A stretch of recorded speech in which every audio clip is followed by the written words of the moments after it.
Sharyn, and together with a small team, I do some work with Pace Publishing. And I'd like to thank everyone for making it here this morning. I'm going to turn off the music. That's competing with my voice. But yeah, I'd like to thank everyone for making it here this morning and really spending your Saturday morning with us. There's a lot more that you could do. There's a lot more sleep that you could be getting. But thank you for being here. I'm very happy to say I think we have our youngest attendee ever. Let's not put pressure on him, but he's over at the front to my left. A young man of not even 2 years old. So, Pace is on the up and up, right? We're reaching out to new demographics. I think he heard that. But yeah, thank you really all for being here. It really means a lot to us. At Pace Publishing, we seek to share words and images for the sake of unfinished stories and the one who writes them with us. That's our ethos. And today we hope to do the same. It was around 4 years ago that Sharyn, lady in the green over there, and I had a conversation about her joining Pace Publishing 4 years ago. Feels like a long time. It was a long time. It was just somewhere over there, down on the ground floor, and it was really early days then. We hadn't even published our first volume. Pace was just this burgeoning idea that we were working on. And it really does feel like forever ago. And we've done a lot since then. We've published 4 volumes of Pace Journal. That's more than 80 articles combined, over 100,000 words written, edited, and published, and countless images, paintings, and works of poetry curated. And we're so indebted to so many team members who've come through along with Pace, contributors and readers who have joined us on this journey. In so many ways, though it may not look like it from what we're doing now, Pace really is a community project. And it's been supported by this eclectic village of contributors, team members, readers, supporters, and friends. And you who are here today, from the youngest to the oldest, readers, attendees, friends, contributors, you are part of that community too. So I'd just like to thank each and every one of you for making Pace what it is. It really wouldn't be the same without you. Now, before we move on to today's program proper, I just wanted to give a special thanks to some people who are involved in Volume 4. And I want to give a special thanks to Sharyn, who's over here. She's very shy, but she deserves the thanks and the praise. And Alvin, who isn't here, he's in the US. He's going to be running a launch event next week. But a special thanks to Alvin and Sharyn, because without them, Volume 4 wouldn't have been possible. To share a bit of the backstory, for personal reasons, I was away from Volume 4, I was away from the work, and because of that, the two of them single-handedly brought the entire volume together. They worked with contributors, they edited, chose images, arranged articles, wrote pieces. Together they helmed the entire project. So really, I just want to acknowledge their work, and can we just give them a round of applause? Thank you, Sharyn and Alvin, for what you guys have done. Volume 4 really is an amazing piece of work, and because I haven't been involved in the project for this year, I've actually been able to encounter it with fresh eyes. For any of you who have worked on a bit of writing, a project, a bit of art, whatever, you know that you can be the worst critic. And so the freedom to be able to view it from the outside has been a huge blessing for me, and something that I'm incredibly thankful for. As I've been making my way through Volume 4 slowly, reading through the pieces, I've really found it to be a very precious and meaningful experience. And reading through the pieces, I've felt Christ close by in my own life. And that's really what we hope for at Pace. Now today, I hope that all of you who are here today can share in some of the same things that I've experienced as I've read the stories, paid attention to the secrets, and encountered the experiences of Volume 4. I'm looking forward this morning, and I hope you are too, as we eventually hear more from our contributors and get a bit of a taste of what Pace Journal Volume 4 has to offer readers this year and for the next few years to come. So, what are we going to be doing today? In today's program, I'll share a short address. This wasn't the address, sorry. There's a bit more that you'll have to hear from me. I'll share a short address about the theme of Volume 4, which is healing. After that, Sharyn, who we've all thanked, one of the Pace editors, will read an excerpt from her piece that she wrote for Volume 4, and she'll explain a bit more about the context and the backstory of writing that piece. After that, Idelle Yee over there in the black, Idelle, she and I will have a conversation about her piece, and specifically about the idea of Christian obedience in caring. And lastly, a friend of Pace, who is on his way here, Jonathan. He got kind of tied up in something this morning. He will be here later to read 2 poems that are featured and published in Volume 4. There may be some time for question and answers after that. Maybe not, we'll see how it goes. But there will definitely be time for lunch once everything is done. And we'll definitely get some lunch from Maddie, because he does enjoy his food. He's a hungry boy. He's a hungry boy. So let me get us started this morning with some thoughts on Volume 4 and its theme, the topic of healing. Over these past 5 years at Pace, I have found each volume's theme to be curiously applicable to my own life and own seasons at the time. Some people have shared the same sentiment with me. The volumes that we've published and the themes that have appeared at just the right moments to accompany us through seasons of life appropriately. I believe that to be a grace of God. It's something we can't plan out. When we sit down as a team and say, okay, this next theme should be healing or time or love or intimacy, we don't know what's going to happen a year down the road when we publish. We don't know what's going to happen in our lives. But in some mysterious and I think gracious way, God has used these things in the right time for people. I remember Volume 1 and its theme of journey and pilgrimages came alongside me in a time where I was asking questions about what is a slowed down and long-viewed Christian spirituality. I remember Volume 2's theme of intimacy and how it allowed me to experience hope and mercy as I walked through a painful breakup at that time in my life. Volume 3's theme of wonder met me in a time when I felt as if all color had been drained from my Christian life. And now Volume 4 and its theme of healing has appeared to me in a time when I find myself deeply hurt. It's a season for me that truly has left me feeling weighed down and weary. And it's a season where I long for and desire healing the most. Why is healing necessary? You know what? I completely botched that line. So what I'm going to do is I'm going to step back and I'm going to restart, okay? I'm going to just restart that paragraph. We all make mistakes. Oh gosh. Sorry guys. It's been a while. Volume 4 and its theme of healing has appeared to me in a time when I find myself deeply hurt. And it's a season where I have truly felt weighed down and weary. And it's in this season where I long for and desire healing the most. And that's why healing is necessary, isn't it? Because we hurt. And that's why we all know what healing is. That's why we all long for healing. Because the reality of being hurt is so pervasive and so unavoidable. We know healing as an idea longed for or as a reality experienced because we all know a hurt. We know healing because we have needed, or like some in my case now, we need it. And we know healing because we hurt. For some unexplainable reason, our human experience is riddled with hurt. Our bodies tear and our eyes tear. We hurt at the experience of life, cuts and bruises, falls and failures. We are hurt by life and by others too. Parents, pastors, professors, students and sons, friends and foes, daughters and those dear to us. And just as they hurt us, we hurt them back too. So humanity exists in this strange maelstrom where for all the love that we can give and receive, for all the beauty that we can witness and behold, we still hurt. And we still are hurt.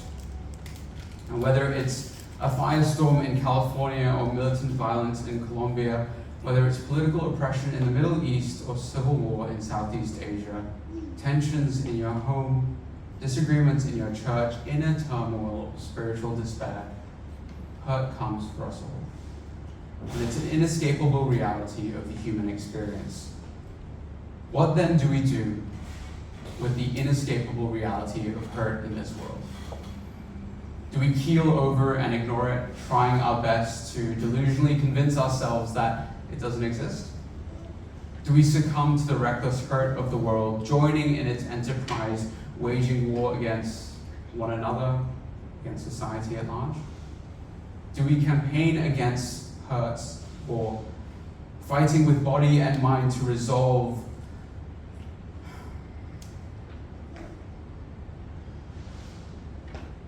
Do we campaign against it, fighting with body and mind to end these vicious and unending cycles of hurt? Do we allow it to erode away at our characters, cutting deep fissures into our bodies and our spirits, fissures that become harbors of vicious retaliation and deep-rooting bitterness? After all, who knows when healing will come? We would be honest with ourselves. Some of us, myself included, sometimes doubt if it will ever come at all. And when faced with these deep questions of life, I often find myself trying to turn my mind to the stories and instances in Scripture where Jesus meets those in similar situations. I turn to these situations not so that I can find a trite generalization to band-aid a broken arm. It will all work out in the end. God is good, right? I turn to those situations because if Jesus responded to people 2,000 years ago in a certain way, I can have some level of confidence that that is our God's disposition towards us today. Now, as many of you will know, there are many accounts of healing in the Gospels. It's the healing of hurt people. Now, indeed, the Gospel writers would have been motivated to highlight these stories of healings. In chronicling these healing stories, they helped readers and listeners see that this Jesus truly was the one who had authority over death, sin, and all suffering.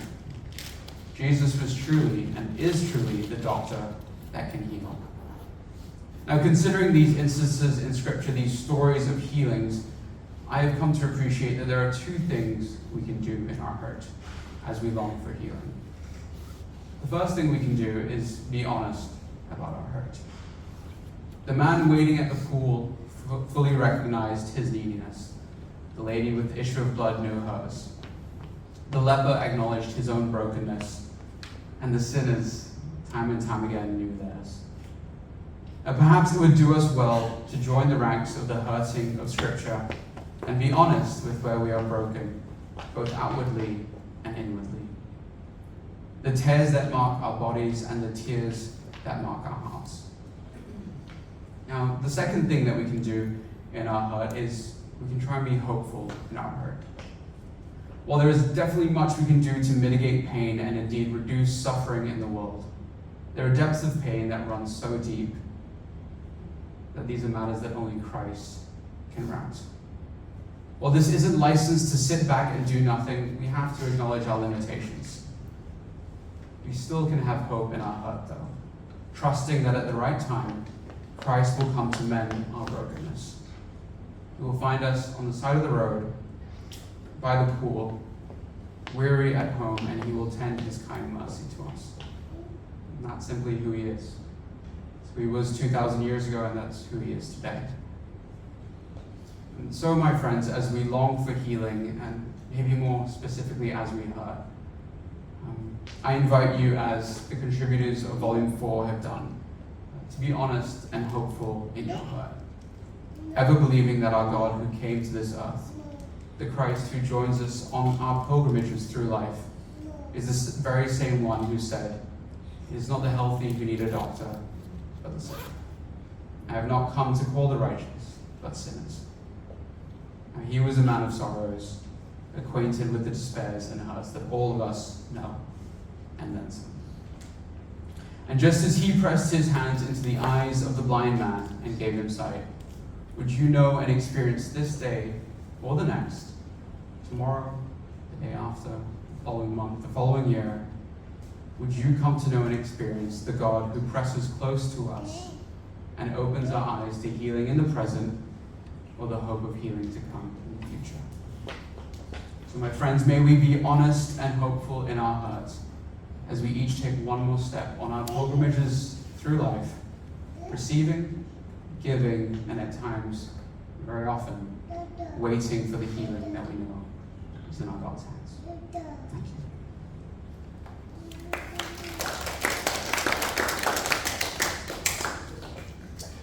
So with some of the theme of Volume 4 set, we now move on to actually encountering some of the pieces in Volume 4 and specifically some of the people that are behind these pieces, because these pieces really are about people. So I'd like to introduce Sharyn to come up. Sharyn, why don't you come up? We'll give you another round of applause. She is worth celebrating. But Sharyn will share a bit more about a piece that she wrote, and she'll read a bit of it for us. So, Sharyn, I'll let you do your thing.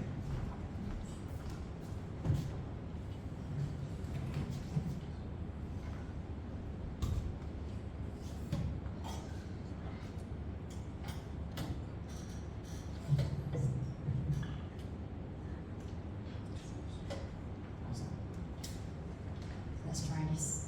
Can you hear me? Yeah. Yes. Okay. Hi everyone. So before I read my piece, let me just share a little bit of context.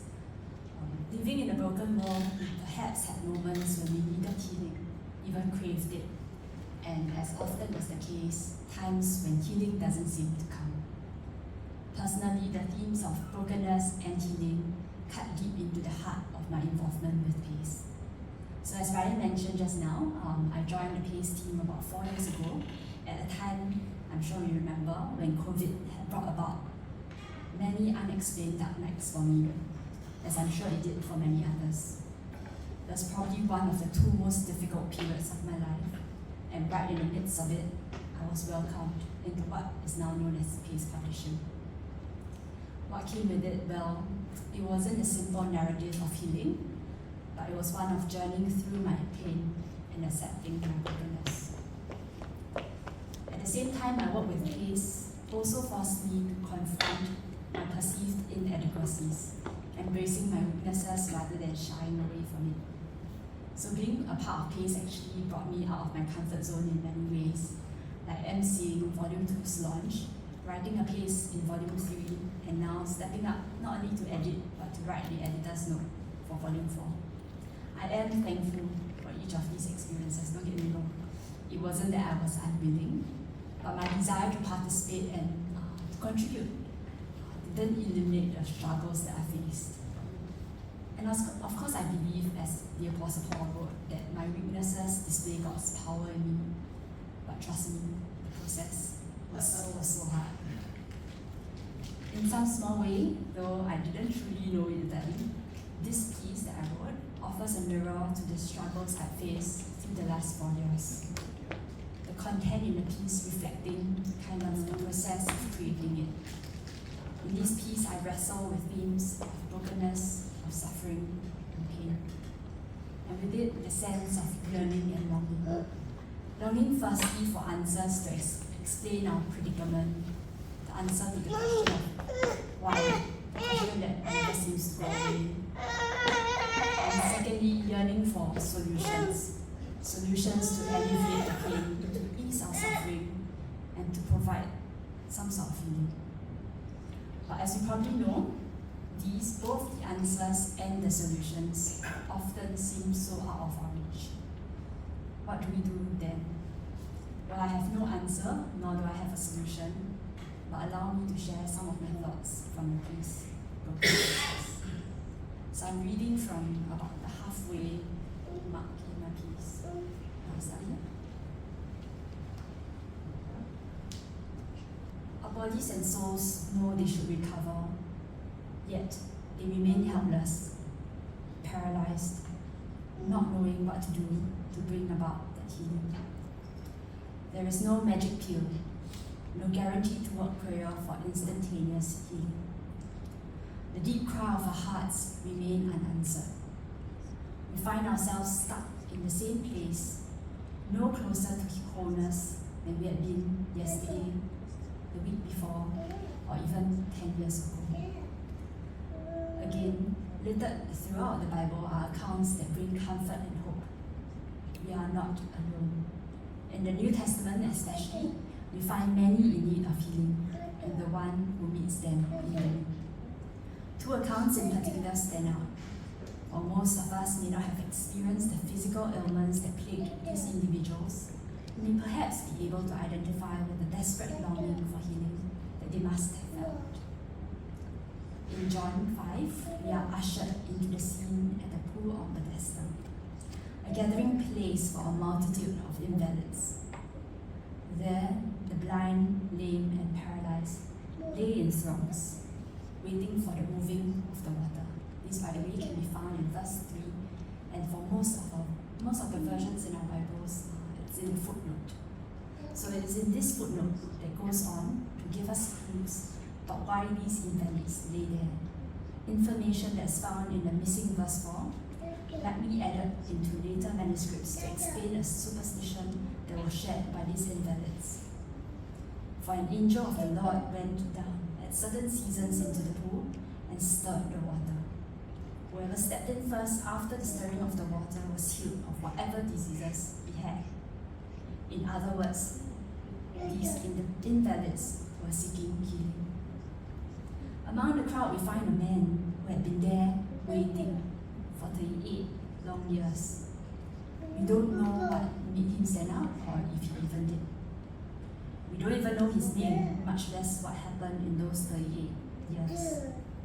Perhaps he had witnessed a miraculous healing or two, or perhaps he was merely lying there for want of a better solution. Whatever it was, he had hoped to assess the water's healing powers, but had been denied every chance. So when Jesus asked him if he wanted to get well, his immediate thought went to the pool's powers. If only someone could help him into the pool. Likewise, in the 5th chapter of the Gospel of Mark, we are introduced to a woman who had been struggling with a bleeding issue for 12 years. We are told that she had suffered under many physicians and spent all that she had, and was no better, but rather grew worse. Imagine her desperation and despair as she sought multiple professional opinions only to see her condition worsen. Along the way, she must have heard about Jesus, for when she saw Jesus in the midst of a large crowd, her last hopes were rekindled. If only she could touch his garments. Both these suffering individuals sought healing. Neither experienced immediate healing. They had both suffered for many years and likely despaired, even lost all hope in the process. Measured by today's standards, neither had correct theology about healing. Of course, there was no inherent power in Jesus' garments, much less a pool that is stirred. And yet, Jesus met them both, and he healed them in his time, despite their poor theology. Indeed, while a good, robust theology of healing is important, more important is our faith in a good God. Perhaps some of us have been suffering for many years and have found ourselves stuck in afflictions. In seeking to cope with intense suffering, we might have even doubted ourselves to the pain, becoming so immune to it that we no longer realize we need healing. We allow ourselves to become addicted to technology, efficiency, or pleasure, convincing ourselves that if we distract ourselves enough, our aching hearts will no longer feel pain.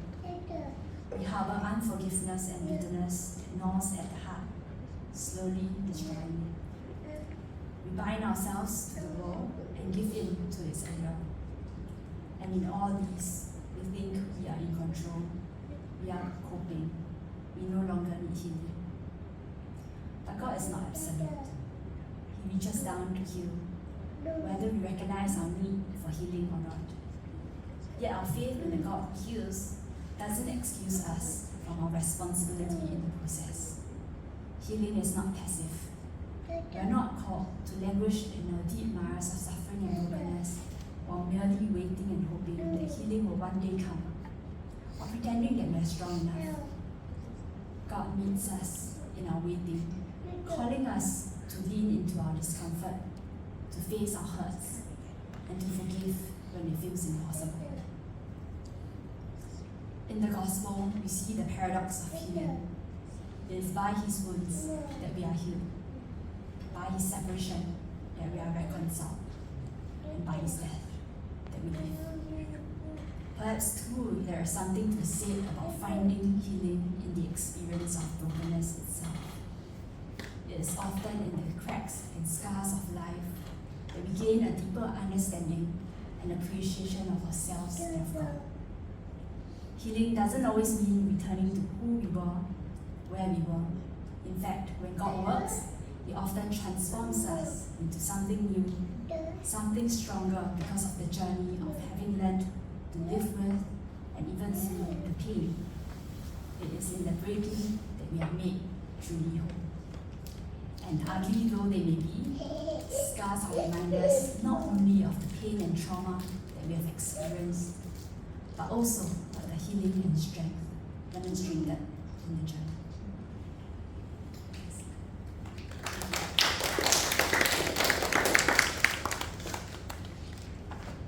Thank you, Sharyn.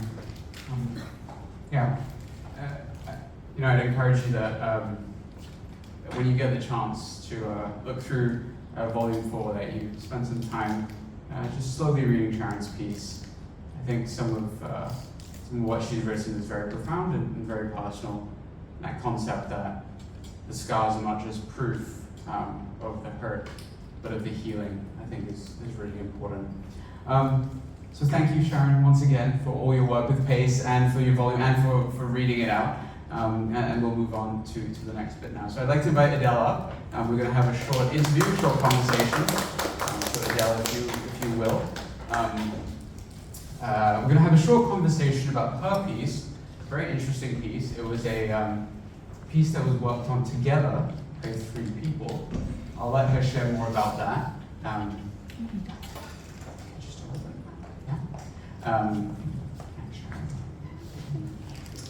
It's a piece worked on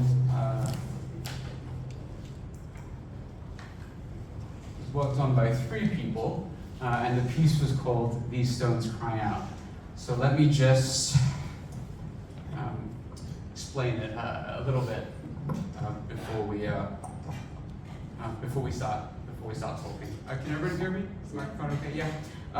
So together with 2 other contributors, Idelle, Tim, and Ellie, they wrote out a dialogue which reflects their discovery of what one of them calls a more capacious Christianity, a larger, wider Christianity that cares beyond the bounds and the borders of what we usually know, and for them, of what they had usually known. And this discovery happens within the context, a very specific context, which was for them their own specific and complex experiences of the Israeli-Palestinian conflict, as they each spent time there in the place that many refer to as the Holy Land. Now, I'm happy to have Idelle here to talk about her piece, the process, but also some of the deep ideas within the piece that they discovered while there, but ideas that also stretch out beyond a geographic region, an ethnic political conflict, ideas that will be relevant to all of us as we ask the question of what does it mean to be Christian well in our places. So we'll just get started, and Idelle, I'll ask you the first question. So when the team, the PACE team, approached you and the 2 other interviews about the piece, what was going through your mind? I think I didn't want to do it. I was probably from the start. Maybe because, as some of us here may have experienced, talking about the land and finding the words in general is such a challenge. I feel like I'm grasping for language, even now. But it was a process that I was grateful to receive, I think. Especially with these people who had journeyed with me. We had gone together in a way into a strange and difficult thing. And I was, in the process, I think, profoundly privileged to process it together with these people, to find the language together, and to fill in each other's words. Yeah, I think I was grateful. Ryan said not to speak for the other people who are not here. So I'm just trying to speak for myself. I said you don't have to. That sounds so like domineering. Like, don't speak for anyone. No, it was like, until you don't have to. So I deliberately didn't ask them. You can make assumptions about them. Yeah, This isn't live I stream. think they were also grateful to you with me. That cannot be guaranteed. Yeah. their full names are in the journal, so you can check with what Idelle is. You can reach out to them. We can check. No, thank you for sharing that, Idelle. And maybe you can tell us a bit more about the process. It's good to hear that working through the piece allowed you to kind of discover those words that you mentioned that were hard to find, and to do that in community. Maybe tell us, what was it like to create a piece, not alone, but in community? Because some of us, if we're writing a work project or a literary project, we usually do it alone. If anything, we have a consultant or an editor come in at the end. What was it like creating the work together? Practically as well. I mean, just shed whatever light you'd like to. I think, practically speaking, Tim is not in the country, and Ellie and I are both. I mean, we all have things in our lives, I think, that we are working on, and so finding the time and setting aside the capacity to reflect on the language needed was also a difficult thing. But we were quite intentional from the start about wanting to choose the format of a conversation, of a dialogue, of having multiple voices. Because I think this is something which, this conversation around the land is often taken over by very domineering voices that don't allow for different perspectives, that don't hold space for nuance or hold space for difference. And we wanted to, although I think we are more aligned than not, but it was important to us that even when we discuss the piece, we take on a format that reflects the diversity of opinion, that reflects how different, even especially within the church, voices can be on this. And even the three of us having gone and met at the same place, and having had more similar experiences, still have very different reflections. So it's important to us that the format reflect this collaborative, this logic, this wrestling, this non-hierarchical kind of position. I was going to ask what was probably one of the biggest strengths of the piece in your mind and working on it in that way, but I think you've kind of answered the question before I asked it. Just having that kind of differing points of views and being able to shed nuance in complicated situations, which you won't usually happen if you have a singular piece. So yeah, thank you for that. Let's kind of get into some of the meat of the piece. Now, in your article, you reference an instance when you spoke to an organizer of the Christ at the Checkpoint Conference. And this is a conference that's intended to raise awareness of issues of peace, justice, and reconciliation within the context of the Israeli-Palestinian conflict. Now, as you spoke to this organizer, you were asking them how to handle the seeming hopelessness of the situation.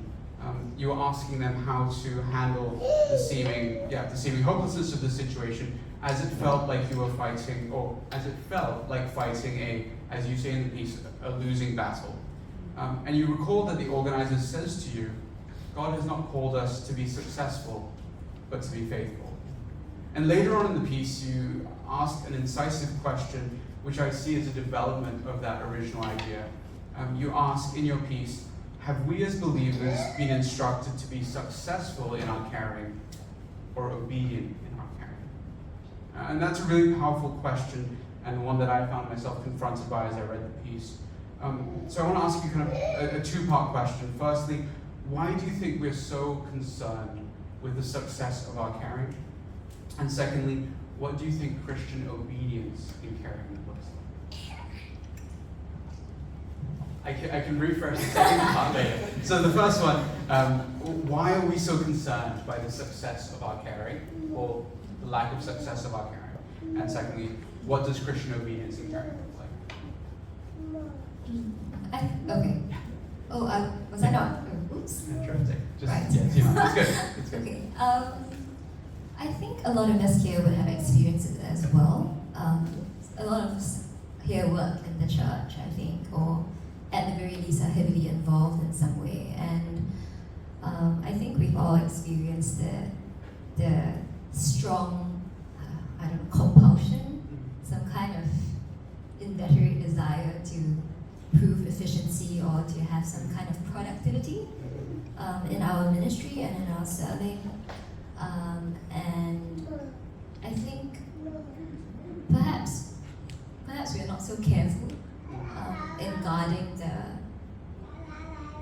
service from the expectations of productivity and the expectations of efficiency that pervade our society. He's enjoying your thoughts. We're in conversation now. But yeah, I think this is one of my favorite conversations to share as well from my time in Palestine because it was so confronting for me. To give you some context, which was not in the piece. So this person was sharing with me that so his family has been in the land for they know that they've been believers, they have records proving that they've been believers for about 700 years. But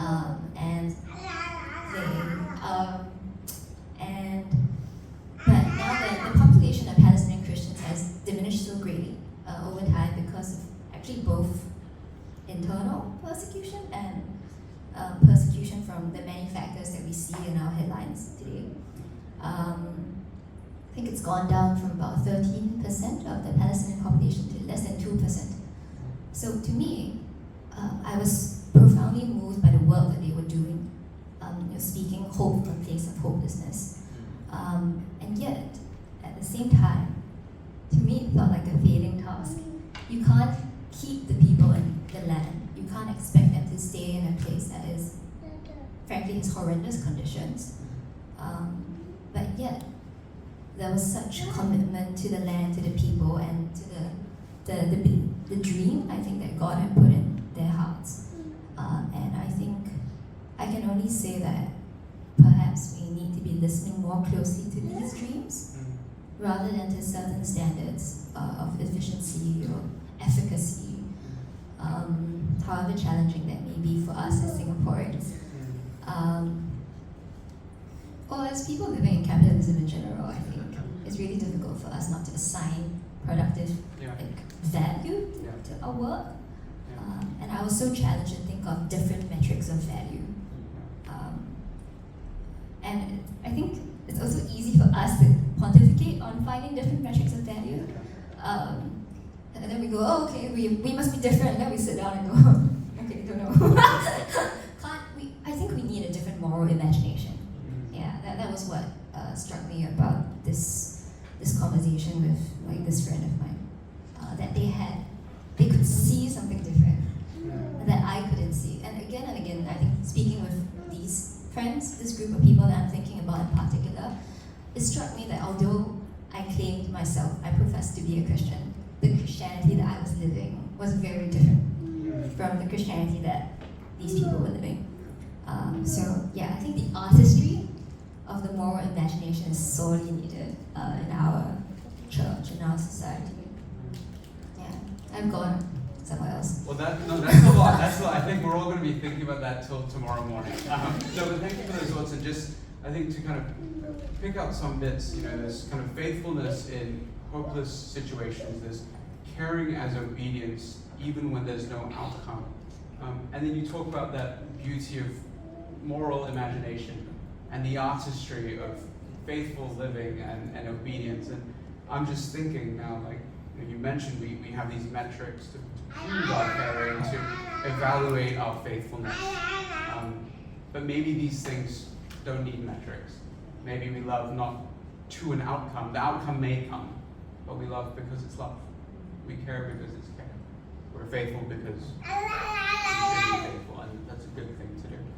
So, thank you for pulling all those very complicated ideas out and kind of pricking our consciousness with those things. Maybe to lean on to the second part of the question, what do you think Christian obedience and caring looks like? Because that's kind of the phrase you use, right? You ask that question. Have we as believers been instructed to be successful in our caring or obedient in our caring? What do you think obedience in our caring looks like? Rebelling against the ideas of efficacy, productivity, and those metrics. What does that look like? How do we, and not saying you've got it all figured out, but you've thought about it a bit more than I think many of us have. What does Christian obedience in caring look like? Well, I think I can only speak for myself. Yeah. But I wrote here, You can't scale care. Maybe say that one more time for us. I think you really can't scale care. People quote this a lot. To save a life is to save the world entire. And I think it's really true. I think Christian obedience is, to me, right now, about a tenderness. It is about a listening and an openness. I don't think I'm a very great Christian. I think to some people I may not even look very Christian. That's fine also. I think it is, I think it's maintaining an openness to new people, to new ways of thinking, and following those ways, following the path, trusting that you will not be led onto a wrong one. I think that's Christian obedience right now for me. It's a lot of believing in grace. I think believing that the Lord holds space for our possible hereticism. I recommend everybody read Christian Wyman's, what's it called? Heresy? Never mind. It's called A Heresy. But the thing that struck me about that piece is that there's so much space in the realm of God for our error making. So I think Christian obedience looks like fearlessness, not being afraid of exploring wrong paths or doing something that's different. Not that you have to be very different for the sake of it, but to not have that fear in seeking new encounters or trying new ways of being. Yeah. Thanks, Idelle. And to maybe tie that back to the earlier point you made, you were really emphasizing about that tenderness and that openness. And so maybe pulling those two things together, a fearlessness in our tenderness, not sometimes tenderness can imply a weakness or even a slothfulness, right? But to have courage in that tenderness and have faith in God in that tenderness that He will lead us. You're a great organizer of thoughts. Well, you're giving us great thoughts, so it makes it easy. Maybe the last question that I'll ask before we kind of wrap up this interview is, you raise those points about tenderness, and you encourage us to be gracious and open and humble. But the reality is, I think for many of us, myself included, to take that posture is an incredibly vulnerable one. It opens you up to carrying a lot of the weight of the world, a lot of the weight of our friends, a lot of the weight of the pains of our families. So what would you say to those who are walking down that path, or maybe aren't, but are intimidated by the possibility of being so weighed down by caring? There are so many conflicts to care about, internal, external, local, foreign, personal, social. And I think about the scene in Zack Snyder's Man of Steel, the 2013 Superman film, where there's a young Clark Kent. This will make sense soon, but he's in a broom cupboard, and he's just so overwhelmed as he's experiencing all that the world has. He's having this sensory overload, and he's got his hands at his temples, and he's just kind of crouching, and he's just so overwhelmed by hearing, seeing, feeling, and experiencing so much of the world around him. And I think in a similar way, we might have that fear, or we may feel that way. So to go back to the first question, the question that I was initially trying to ask, what would you say to those who feel so weighed down by caring as they open themselves up to this tenderness, this humility, this grace, this openness, this obedience and faithfulness in caring?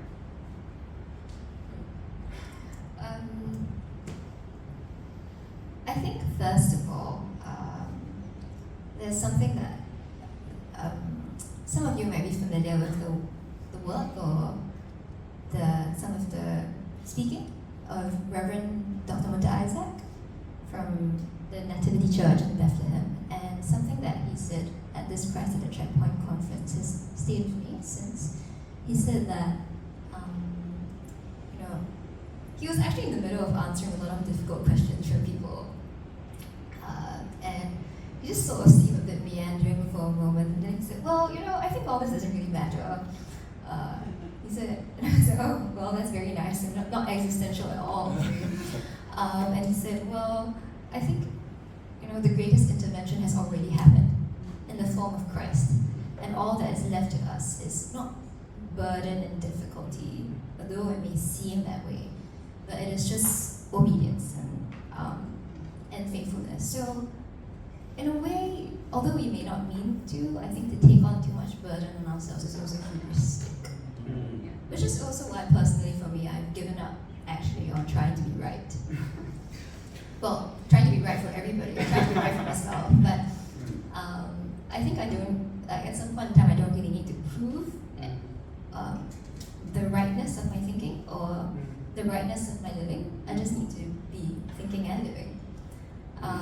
And I think just to remember that there's nothing to be done that hasn't already been done. And in that freedom to go and do, just live and do. That would be my encouragement. I also think, though, there are a few other thoughts that I had in mind, which is the second thing was to some of us here. I know I've been sometimes when talking about this experience and this conflict, I've been significantly discouraged by people within the church. And regardless of whether it's about Palestine or not, I think a lot of us would have had these experiences when we're trying to talk about something that means a lot to us or something new that has come and touched our lives. And we experience great opposition or resistance, and that hurts us.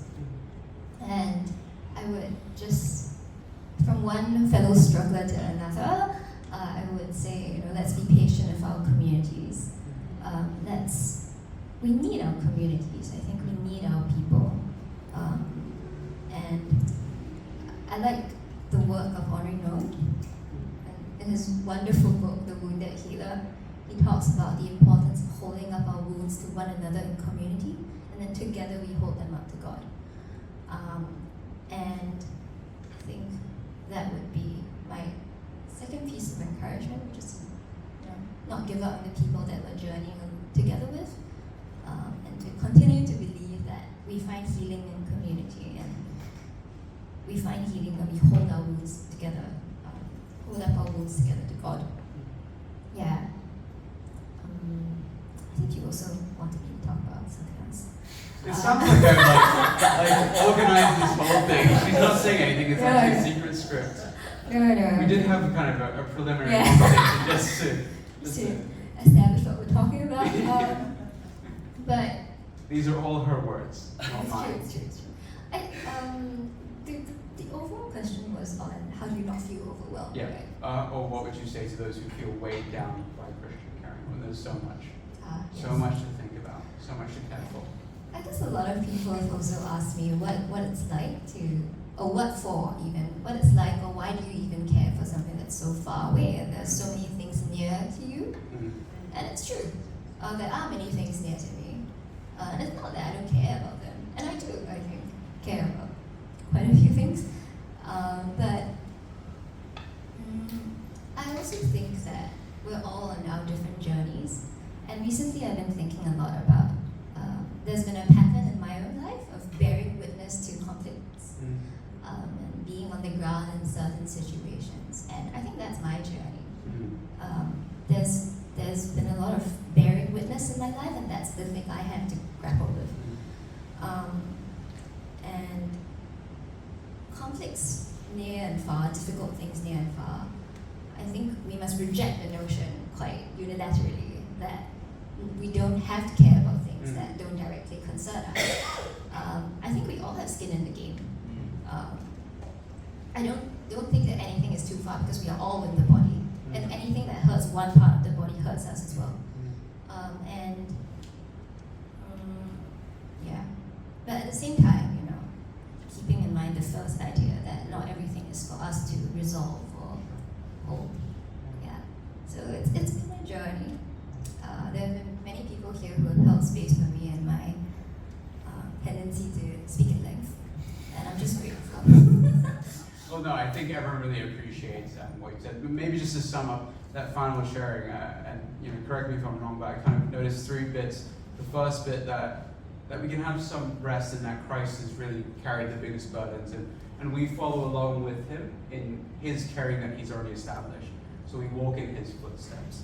The second point is that we care together in community, not to give that up, not to carry the weight alone. And the last point, to be sensitive to those things that God has invited us specifically and uniquely to care about, regardless of how close, how far, how strange they may seem to other people. And Idelle, I think those are some fantastic thoughts. Can we give her a round of applause? Thank you. Thank you for your time and for your peace. And I know we're running a little late, but we did start 10 minutes late, so we'll just maybe stick to the hour. We've got one more short sharing that I'd like to lead us into. So a friend of Pace and a contributor, Jonathan Chan, he will be reading 2 poems from that have been published in Volume 4. So can we please invite John up? John is a friend and also a very talented poet. So I'd encourage you to get to know his work. He's doing a lot in the Singapore literary scene. So it's cool to see people championing that kind of local literary work. So let's just set so John will be reading 2 poems, and we'll do a brief kind of introduction about that. Just share some of his thoughts about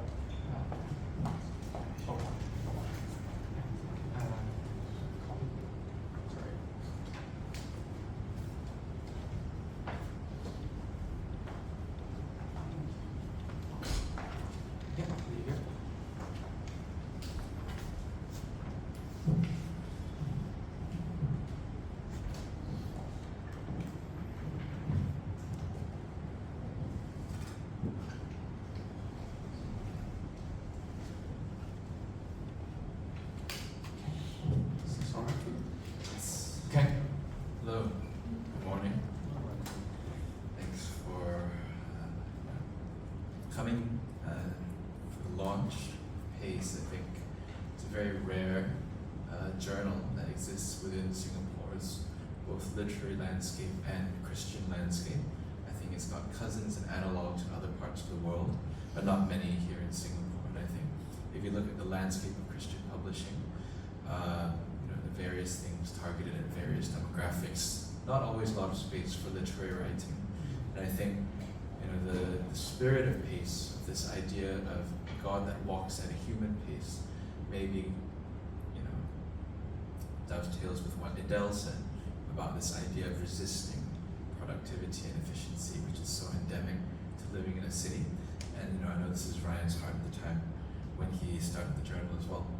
So I am a contributor to a previous issue, but I'll be reading 2 poems by new contributors to this issue. The first poem is a poem called The River Remembers on page 115, for any of you who do have a journal on you. And it's written by a poet named Brian Volk. So Brian Volk is a pediatrician and writer. He's the author of a poetry collection, Flesh Becomes Word, and a memoir, Attending Others, A Doctor's Education in Bodies and Words. His poetry, essays, and reviews have appeared in Ars Medica, Atlanta Review, Double Take, Health Affairs, Image, and the Journal of Moral Theology. A Benedictine oblate at the Monastery of Christ in the Desert, Brian teaches at the Ecumenical Institute of St. Mary's Seminary and University in Baltimore. So this is his poem, The River Remembers.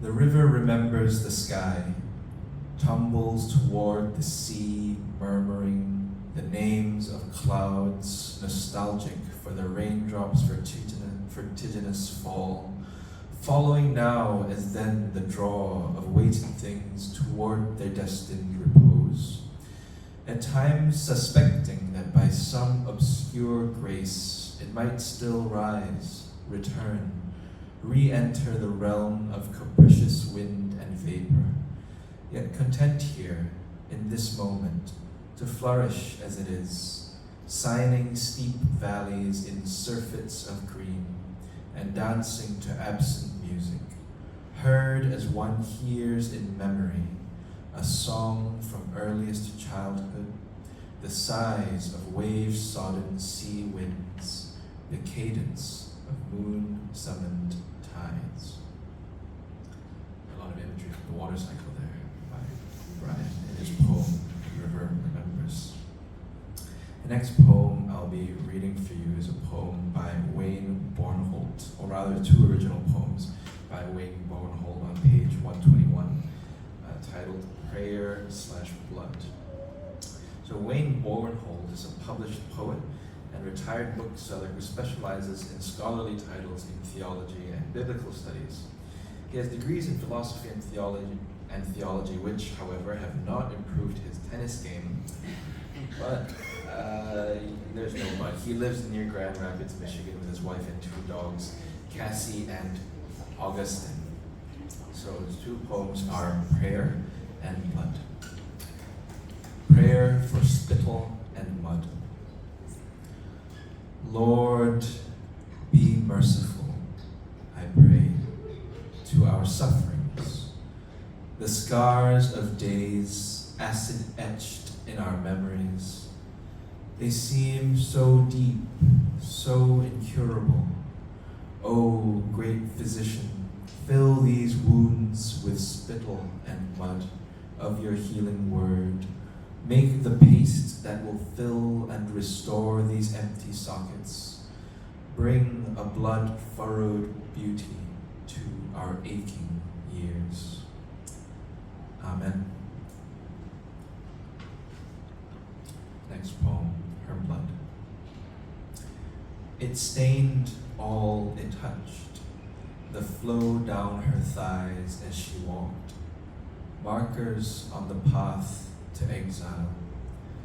Without speaking, the timorous hand extended to that soiled hem, jars tipped over, heaven emptied. Who touched me? Who touched my clothes? Who touched me? The trembling tongue loosens truth, spills her fear on the sedulous feet. Go in peace. The reservoir will fill again, deep enough to touch, to save. So those poems that dovetail with the earlier reading of the essay as well. So those are two poems. Thank you very much.